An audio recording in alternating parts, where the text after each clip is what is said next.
Alrededor de las 4 de la tarde del domingo 14 de junio del 2015, se publicó una actualización de estado en la cuenta combinada de Facebook de Dee Blanchard, la cual pertenecía a Dee Blanchard y su hija adolescente con discapacidad, Gypsy. El mensaje decía: "Esa perra está muerta". En cuestión de minutos, sus amigos preocupados comenzaron a comentar la publicación. Los 5 primeros en comentar preguntaban si estaban bien, si sus cuentas de Facebook habían sido hackeadas o si estaban viendo una película de terror. Luego, DJ comentó en la publicación diciendo: "Yo maté a esa cerda gorda y violé a su dulce e inocente hija. Su grito fue tan malditamente fuerte, jajaja". Esto fue lo suficientemente alarmante como para que una mujer llamada Sue sugiriera llamar a la policía, seguida por varias personas que comenzaron a comentar diciendo que estaban llamando a la policía o que iban a la casa de los Blanchard por su cuenta. Kim y su esposo, Dave, corrieron hacia la casa de Dee y Gypsy, y Kim también hizo múltiples llamadas al teléfono celular de Dee y al teléfono fijo de la casa, pidiéndole que le devolviera la llamada lo antes posible. Cuando llegaron a la casa de Dee y Gypsy, nadie abrió la puerta. La camioneta, con su calcomanía de discapacidad, seguía estacionada en la entrada. Kim llamó a la oficina del sheriff del condado de Greene y pidió que enviaran a alguien a hacer una revisión de bienestar. Los oficiales Robinson y Hughes llegaron a la casa en Volunteer Way y tocaron la puerta, pero nadie respondió. Intentaron mirar por las ventanas, pero estaban completamente cubiertas, impidiéndoles ver el interior. No había señales evidentes de un allanamiento, y los oficiales dijeron que no podían hacer nada. Sin embargo, una de las ventanas de la cocina estaba abierta, y Dave preguntó si podía entrar por ahí para ver si la familia estaba bien. Los oficiales aceptaron, y Dave trepó por la ventana y entró en la casa. El aire acondicionado estaba encendido al máximo, y el lugar era un desastre. Sin embargo, Dee no era conocida por ser una persona ordenada, así que Dave comenzó a buscar alguna pista sobre el paradero de Dee y Gypsy. 2 de las sillas de ruedas de Gypsy estaban en la sala de estar, y Dave encontró su silla de ruedas eléctrica en el baño. En un dormitorio, notó que la cama estaba desordenada y que había ropa y juguetes esparcidos por el suelo. Sin embargo, no le pareció extraño, ya que lo describió como un dormitorio típico de un niño. Luego, Dave miró dentro del cuarto de Dee y notó que su cama también estaba desordenada y una manta había sido arrojada encima de la cama. De nuevo, nada parecía fuera de lo común. Sin embargo, después de desbloquear la puerta principal, Dave le dijo a la policía que todas las sillas de ruedas de Gypsy seguían en la casa. En caso de que los oficiales no entendieran la importancia de ese detalle, Kim y Dave les explicaron las condiciones médicas de Gypsy. Le dijeron a la policía que Gypsy tenía la capacidad mental de una niña de 7 años, había sido diagnosticada con leucemia y asma. Además, debía ser alimentada a través de una sonda que le habían colocado en el estómago y había sido diagnosticada con distrofia muscular en la infancia, lo que la obligaba a usar una silla de ruedas. Básicamente, Gypsy era extremadamente vulnerable, y, si algo le había sucedido a Dee, debían encontrar a su hija lo antes posible, ya que ella no podría sobrevivir sola por mucho tiempo.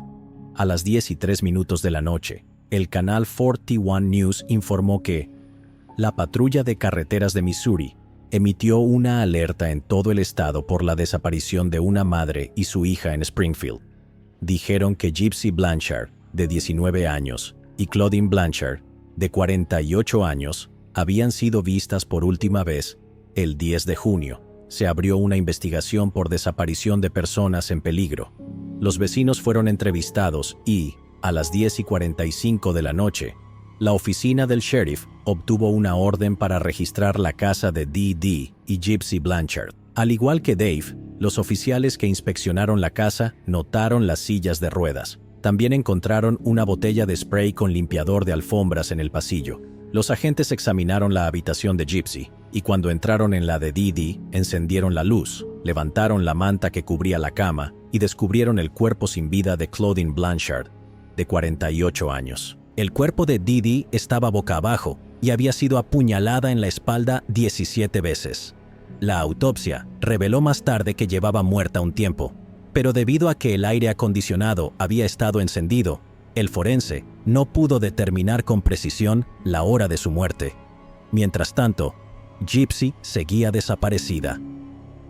Se inició una investigación por homicidio y los forenses determinaron que alguien había limpiado sangre en la alfombra del pasillo. También encontraron rastros de sangre en el lavabo del baño y tomaron muestras para análisis de ADN.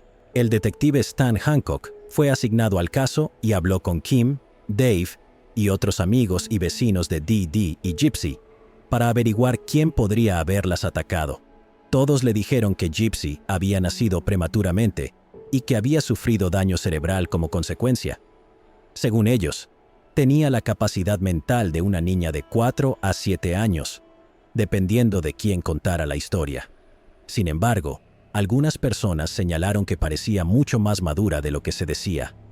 También le contaron que Dee Dee había huido de un matrimonio abusivo y estaba criando sola a su hija enferma. Las necesidades médicas de Gypsy requerían que Dee Dee la cuidara las 24 horas del día, los 7 días de la semana, y ambas enfrentaban dificultades económicas. Le contaron al detective Hancock que las Blanchard eran sobrevivientes del huracán Katrina, que lo habían perdido todo en las inundaciones y que, en su mayoría, dependían de la buena voluntad de los demás para sobrevivir. Para ellos, Dee Dee y Gypsy eran como familia, y todos le hicieron al detective Hancock la misma pregunta: ¿por qué alguien querría hacerles daño a Dee Dee y Gypsy? Pero, como el sheriff Arnott explicaría más tarde, las cosas no siempre son lo que parecen. La historia de hoy comienza en mayo de 1967. Claudine Anne Pitre nació el 3 de mayo de ese año, hija de Claude Pitre y su primera esposa, Emma. Era la menor de 6 hermanos, y poco después de su nacimiento, Emma dijo que su hija más pequeña estaba enferma. Según Evans Pitre, el hermano mayor de Dee Dee, mi madre decía que Claudine había nacido con múltiples enfermedades, incluyendo un soplo en el corazón y otros problemas de salud. Por esta razón, Dee Dee tuvo que dormir en la habitación de sus padres, Claude y Emma. No se le permitía jugar afuera con sus hermanos, no podía esforzarse demasiado y estaba exenta de hacer tareas domésticas. Dolores Pitre, la hermana mayor de Dee Dee, explicó: mi mamá siempre nos hacía salir a jugar afuera y nos decía: pero su hermana no se siente bien, le duele el estómago, le duele la cabeza, váyanse afuera, hagan silencio, déjenla tranquila. Desde pequeña, Dee Dee creció con la idea de que tenía un problema en el corazón y debía cuidarse, pero, con el tiempo, comenzó a usar esto como excusa cada vez que no quería hacer algo. Era la sombra de su madre y disfrutaba toda la atención que Emma le brindaba. Según Dollar, Dee Dee solo quería atención. Evans agregó: nosotros no pudimos ir a la universidad, pero Dee Dee sí. Nosotros no tuvimos un auto cuando crecimos, pero Dee Dee sí. Sabíamos que, si queríamos algo, teníamos que salir y ganárnoslo. Pero Dee Dee solo tenía que desearlo y lo obtenía. Dee Dee estudió para ser enfermera y trabajó como asistente de enfermería. Le encantaba arreglarse y salir de fiesta con sus amigos. En 1990, conoció a Rod Blanchard. En el documental de HBO, Mommy, Dead and Dearest, Rod explicó: estaba en el boliche una noche, pasando el rato. Fui allí a ver a una banda tocar y vi a esta chica. Se veía diferente. No parecía ser de por aquí. La forma en que vestía y se comportaba la hacía destacar entre la multitud. Con ojos oscuros, cabello rizado y una amplia sonrisa, Dee Dee era más que bonita, y Rod quedó cautivado. Intercambiaron números de teléfono, salieron juntos por 4 meses, y luego Dee Dee llamó a Rod para decirle que estaba embarazada. Rod era un chico del sur, y su madre le había enseñado que, si dejabas embarazada a una chica, tenías que hacer lo correcto y casarte con ella. Así que lo hizo. Con el permiso de sus padres, Rod, de 17 años, se casó con Dee Dee, de 24 años. Rod dijo: ella era la esposa sureña perfecta, una chica realmente agradable, muy educada y generosa. Pero desperté el día de mi cumpleaños número 18 y me di cuenta de que no estaba donde debía estar. No estaba enamorado de ella, en realidad. Sabía que me había casado por las razones equivocadas. Solo estuvimos casados por 3 meses. Le prometí que haría todo lo posible para cuidar de ella y del bebé, tanto económica como emocionalmente. Pero simplemente no podía seguir con el matrimonio. Su hija nació el 27 de julio de 1991 y Dee Dee y Rod decidieron llamarla Gypsy Rose. Dee Dee eligió el nombre Gypsy porque le gustaba y Rod escogió Rose porque era fanático de la banda Guns N' Roses. Después del divorcio, Dee Dee se mudó de nuevo con sus padres, quienes la ayudaban a cuidar de Gypsy mientras ella trabajaba. Sin embargo, cuando Gypsy tenía solo 3 meses, Dee Dee llamó a Rod asustada y le dijo que su hija tenía apnea del sueño. Le explicó que Gypsy dejaba de respirar mientras dormía y que sufría convulsiones. Además, le advirtió que cada vez que tenía una convulsión, su desarrollo mental se veía afectado y corría el riesgo de desarrollar una discapacidad intelectual. Dee Dee le dijo a Rod que necesitaba dinero para comprar una máquina para la apnea del sueño, y él aceptó. Le dio el dinero para los tratamientos de Gypsy y para el dispositivo médico. Dee Dee se volvió extremadamente sobreprotectora y no permitía que nadie más cuidara de Gypsy. Las únicas personas en quienes confiaba para vigilarla por más de 1 hora eran sus propios padres, Claude y Emma. Sin embargo, cuando Gypsy tenía 5 años, Emma enfermó y Dee Dee tuvo que cuidarla. Pero no lo hizo muy bien. Más tarde, sus hermanos afirmarían que Dee Dee dejaba a su madre enferma sola en la cama, cubierta de suciedad y rogando por comida. Emma falleció en 1997 y según su hijo Evans, cuando mi mamá murió, Dee Dee lo tomó muy mal. La persona que la había consentido toda su vida ya no estaba, pero ella aún necesitaba esa atención. Por esa época, Dee Dee llamó a Rod y le dijo que Gypsy necesitaba una cirugía en los ojos porque era visca. También le dijo que Gypsy estaba teniendo convulsiones nuevamente, lo que estaba afectando aún más su capacidad mental. Luego, afirmó que su hija sufría infecciones crónicas en el oído medio y necesitaba tubos de drenaje. Después, Gypsy fue diagnosticada con enfermedad por reflujo gastroesofágico, lo que significaba que el ácido de su estómago subía hasta su esófago. Por esta razón, supuestamente necesitaba una sonda de alimentación para recibir fórmula para bebés a través de una máquina. Según Rod, llegó un punto en el que Dee Dee ya no trabajaba más y estaba constantemente cuidando de Gypsy. Rod dijo, Dee Dee era una gran madre. Siempre le decía que no sabía cómo lo hacía. Día tras día, cuidando de Gypsy, estando siempre ahí para ella. Pensé que era la mejor madre del mundo. Según Gypsy, algunos de sus recuerdos más tempranos eran del tiempo que pasó en el hospital por diversas cirugías. Sin embargo, no todo era malo. Mi madre era como una mejor amiga para mí. Siempre hacíamos cosas juntas. Íbamos al cine, al parque, al zoológico. Inicialmente, Gypsy creció rodeada de sus primos y su familia extendida. Sin embargo, a medida que su estado de salud supuestamente empeoraba, su madre comenzó a alejarla de Rod, de su nueva esposa Christy y de los medio hermanos de Gypsy. Cuando tenía 5 o 6 años, su madre le dijo que tenía epilepsia. A los 7 años, Gypsy iba en la parte trasera de la motocicleta de su abuelo Claude cuando tuvieron un pequeño accidente. Gypsy solo sufrió algunos rasguños menores, pero mientras estaba en el hospital, tuvo que usar una silla de ruedas. Cuando fue dada de alta, Dee Dee le dijo que ahora estaba paralizada de la cintura para abajo y que tendría que seguir usando la silla de ruedas de manera permanente. Dee Dee llamó a Rod y le dijo que Gypsy había sido diagnosticada con distrofia muscular o esclerosis lateral amiotrófica, ELA, y que perdería la capacidad de mover las piernas, por lo que necesitaría una silla de ruedas. De acuerdo con Rod, eso es aterrador de escuchar sobre tu propia hija. Después de la primera vez que la vi en una silla de ruedas, nunca más la volví a ver caminar. Más tarde, Gypsy le diría al Dr. Phil que, después de que su madre le dijera que necesitaba usar una silla de ruedas, tuvo que empezar a fingir que no podía caminar ni mover las piernas. Cuando Didi me sorprendía caminando, se enojaba muchísimo conmigo. Me castigaba muy fuerte. Me golpeaba con un gancho para ropa y me decía cosas horribles.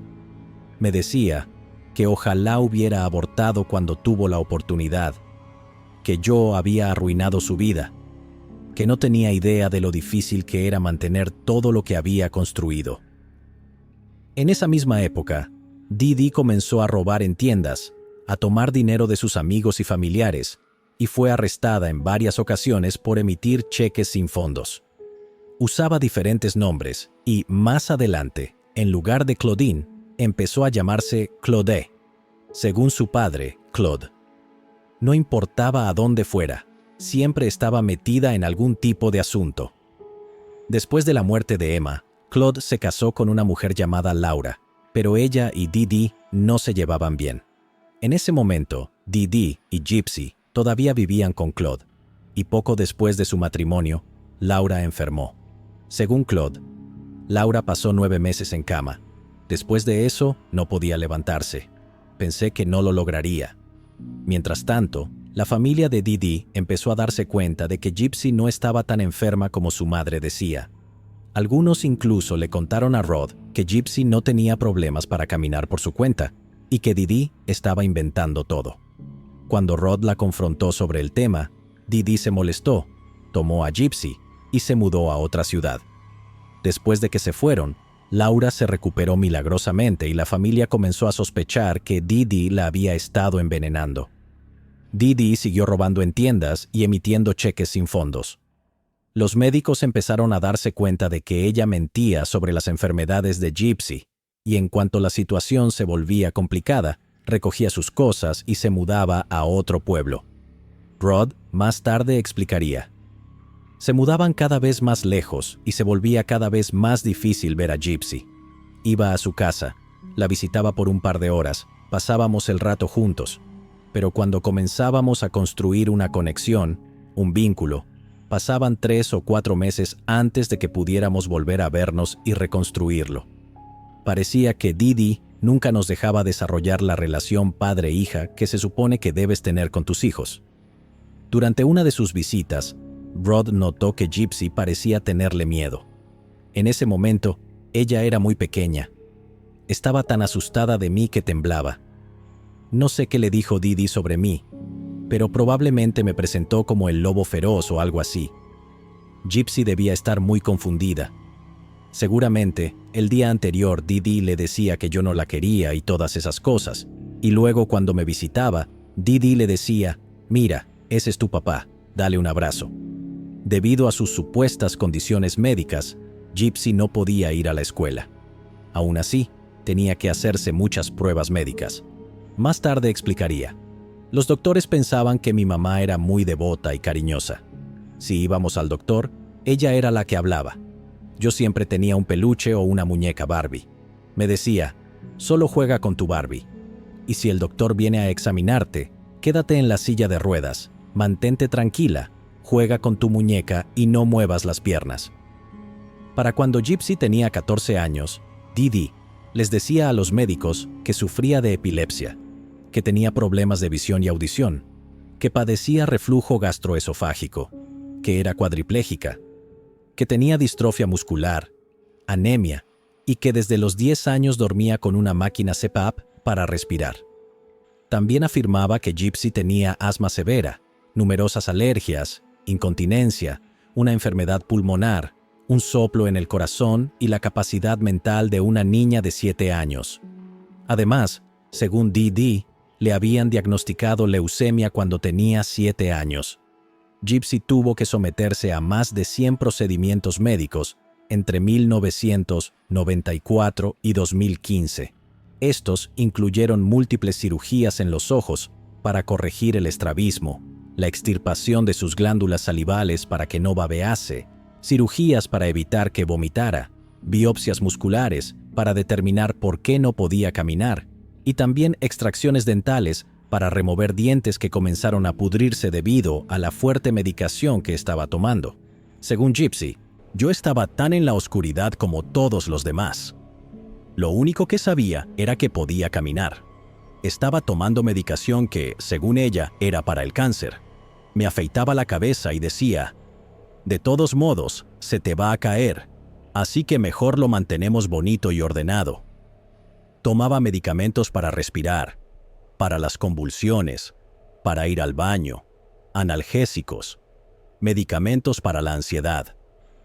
Todas las noches tenía que usar una máquina para respirar y otra para la sonda de alimentación. Controlaba lo que comía, mis medicamentos los ponía en la sonda. Ni siquiera tenía que estar despierta. Podía poner lo que quisiera en mi cuerpo y yo no lo sabría. En realidad, nunca pensé que esto era abuso. Es como cuando te han maltratado toda tu vida y no conoces otra cosa. No sabes que estás siendo abusado porque no tienes con qué compararlo. Según Rod, nunca le hice preguntas difíciles a Didi porque ella todavía me dejaba hablar con Gypsy cuando llamaba y me permitía mantener algún tipo de relación con ella. Sabía que, si le cuestionaba algo en serio, podía cortarme de su vida en un segundo. Así que nuestra relación era solo llamadas telefónicas, regalos, tarjetas de cumpleaños, cosas así. Solo quería que ella sintiera que yo siempre iba a estar ahí, esperando el día en que ella me llamara y dijera, «Hola, papá, soy Gypsy, ¿puedes venir a verme?» Solo esperaba que ese día llegara, pero nunca llegó.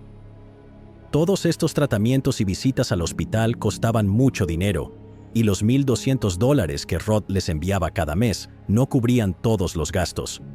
Así que Didi solicitó ayuda financiera a varias organizaciones sin fines de lucro. Su iglesia organizó eventos para recaudar fondos y la gente donó equipos médicos. Pero no fue hasta el 2005 que Didi realmente empezó a beneficiarse de las múltiples enfermedades de Gypsy. En agosto del 2005, Didi y Gypsy, de 14 años, vivían en viviendas de bajos ingresos y apenas lograban sobrevivir. Cuando se anunció que el huracán Katrina se dirigía a Nueva Orleans, evacuaron de inmediato y fueron ubicadas en un refugio en Covington, diseñado para personas con necesidades especiales.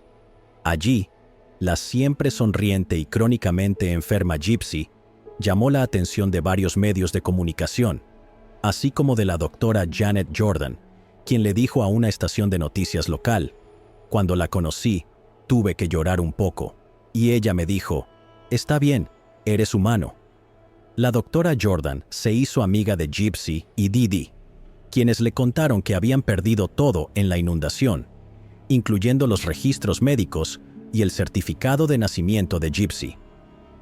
La doctora Jordan les sugirió que se mudaran a Missouri, y poco después, el nuevo estatus de pequeña celebridad de Gypsy permitió que fueran trasladadas en avión a Aurora en septiembre del 2005. En 2007, la Oley Foundation, una organización que apoya a personas con sondas de alimentación, nombró a Gypsy como su Niña del Año, y dijeron, Gypsy Rose Blanchard tiene 12 años, pero uno de sus amigos dice que tiene sabiduría y compasión más allá de su edad. Sus múltiples problemas de salud no le impiden animar e inspirar a los demás. A los 8 años, Gypsy ahorró su dinero para un viaje a Disney, pero en lugar de eso, lo usó para comprar comida y mantas para quienes lo necesitaban. Cuando ella y su madre terminaron en necesidad, su madre dice que nunca se quejaron. En cambio, Gypsy decía, «Las cosas están mejorando», y señalaba una hermosa flor, diciendo, «Ayer no la vimos, qué suerte que hoy sí podemos verla». Por supuesto, no podemos estar seguros de cuánto de esta historia es verdad, pero hubo una mentira que quedó impresa para que todos la vieran. La afirmación de Didi de que Gypsy tenía 12 años en lugar de 16. En marzo del 2008, Habitat for Humanity anunció que construirían una nueva casa para la familia en Springfield, Missouri. Se mudaron a su nuevo hogar en octubre del 2008, y los medios locales cubrieron el evento. Paramédicos y sus nuevos vecinos ayudaron a Gypsy y Didi a trasladar todas sus cosas a la casa, que incluía una rampa, puertas especialmente adaptadas para que Gypsy pudiera moverse en su silla de ruedas y una tina con chorros de agua para aliviar sus músculos adoloridos. Durante una entrevista, Dee Dee explicó: «Es una bendición. La gente ha sido muy amable con nosotras. Se siente como si hubiéramos llegado a casa». Aún insistía en que Gypsy, quien ya tenía 17 años, tenía solo 12, y logró salirse con la suya porque Gypsy era tan pequeña y delgada que muchas personas asumían que tenía apenas 1,5 metros de altura. Además, estaba desnutrida porque seguía alimentándose principalmente con fórmula para bebés. Se vestía con disfraces de princesas de Disney, usaba pelucas de rizos plásticos y tiaras, hablaba con una voz aguda y había sido entrenada por Dee Dee para decir ciertas frases que la hacían sonar más joven de lo que realmente era. En una foto tomada en Disney World, Gypsy tenía solo 22 años. En una grabación para una entrevista, se puede ver a Dee Dee sujetando la mano de Gypsy mientras habla con los periodistas. De hecho, en varios otros videos, Dee Dee siempre está de pie o sentada junto a su hija, agarrándola firmemente de la mano. Según Gypsy, siempre supo que debía mantener las mentiras de su madre y que tenía que actuar de cierta manera frente a las cámaras y otras personas, o, de lo contrario, sería castigada cuando llegaran a casa. Si decía algo que no debía, ella me apretaba la mano y yo entendía que debía callarme. Más tarde, cuando le preguntaron por qué nunca confió en alguien o por qué simplemente no se levantó de la silla de ruedas en público, Gypsy explicó que no quería decepcionar a su madre. No creía que nadie me fuera a creer. Pensaba que todos le dirían a mi mamá lo que había dicho y eso haría que mi vida en casa fuera aún peor. Le tenía más miedo a ella que a cualquier otra persona.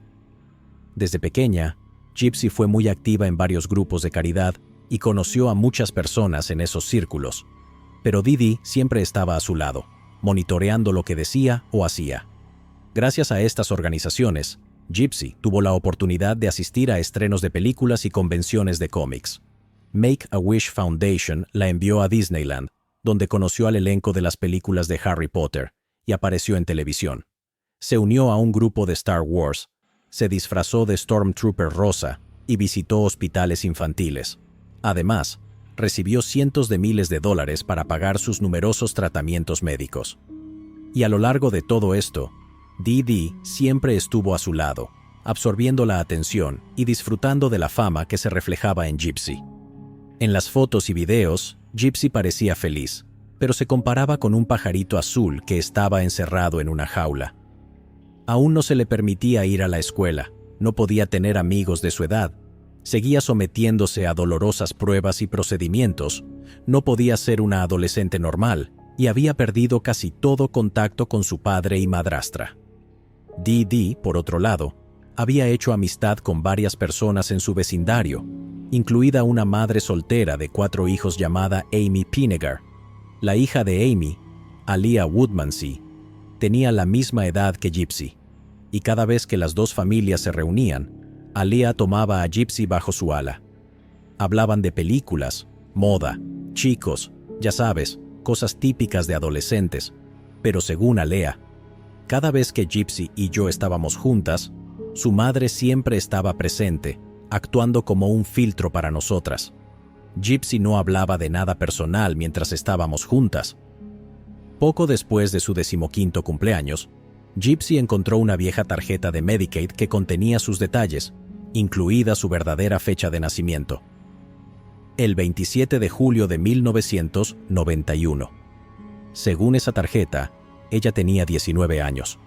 Cuando le preguntó a su madre al respecto, Dee Dee afirmó que se trataba de un error de impresión y le mostró a Gypsy su certificado de nacimiento, que indicaba que había nacido en 1995 y no en 1991.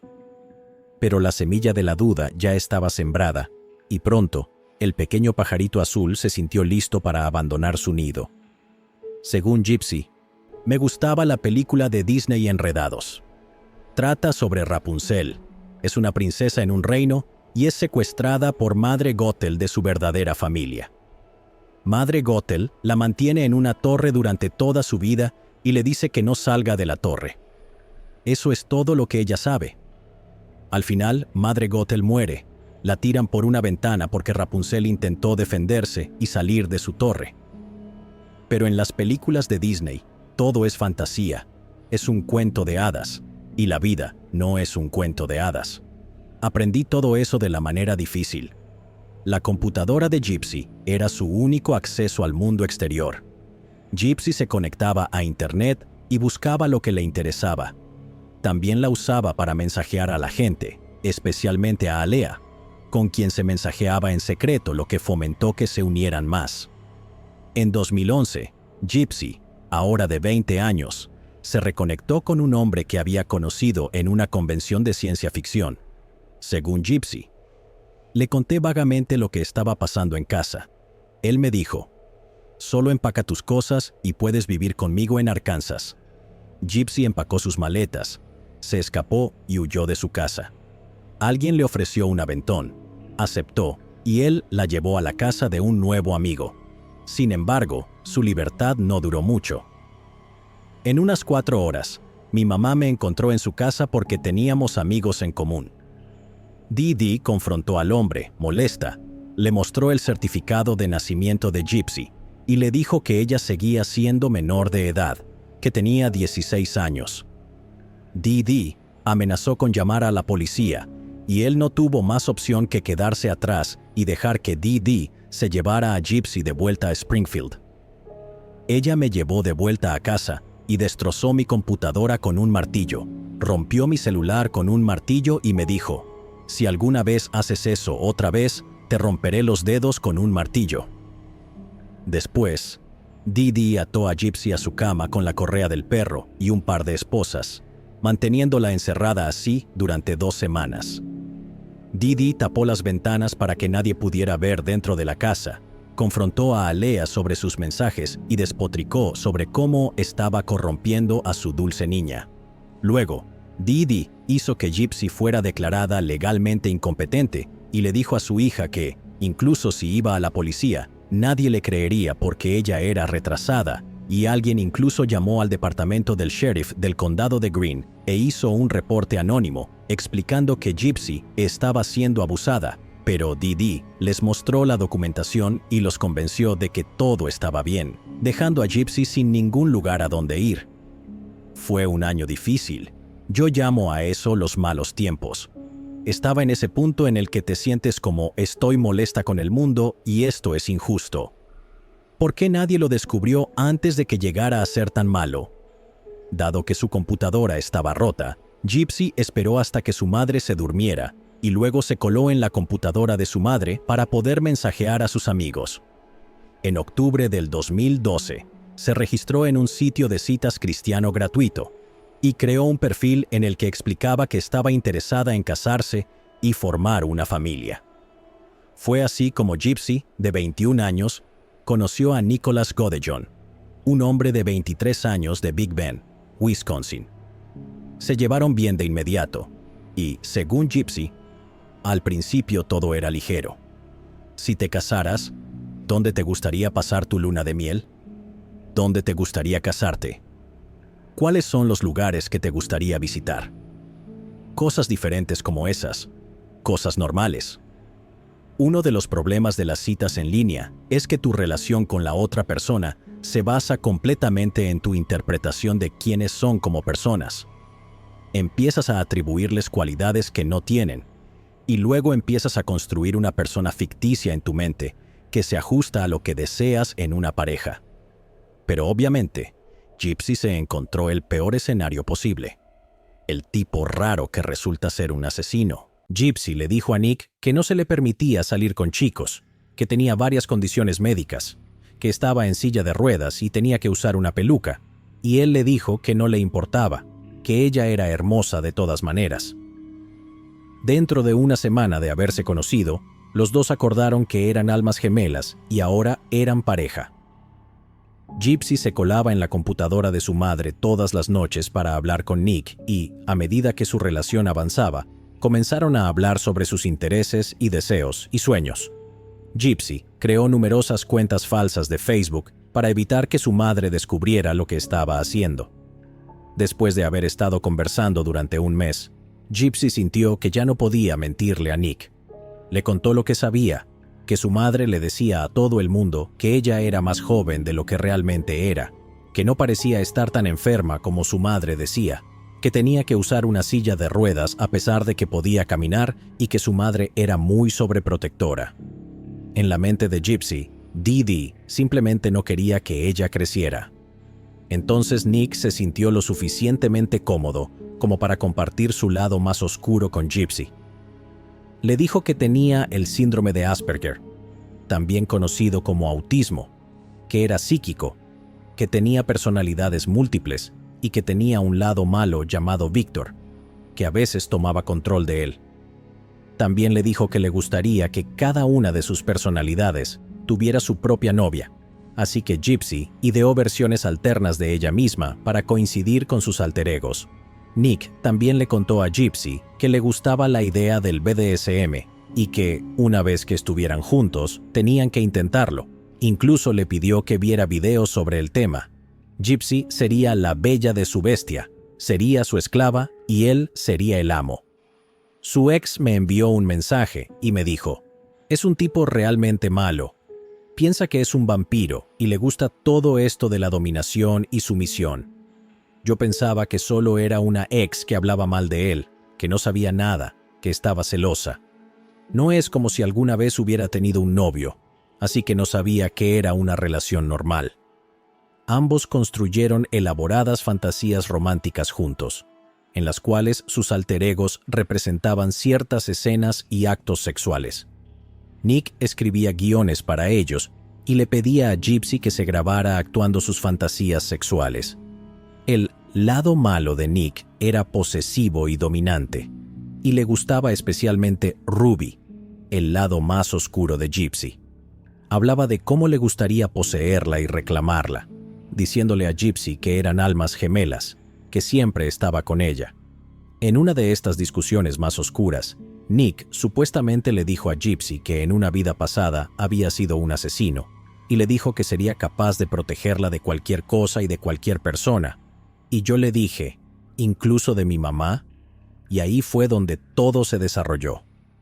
Gypsy explicaría más tarde que, por esa época, Dee Dee se había vuelto más físicamente abusiva. Ella solía abofetearla o golpearla habitualmente, y la mantenía en ayuno durante días si intentaba defenderse, o le pedía que le permitiera tener amigos, salir, casarse, o tener una vida propia.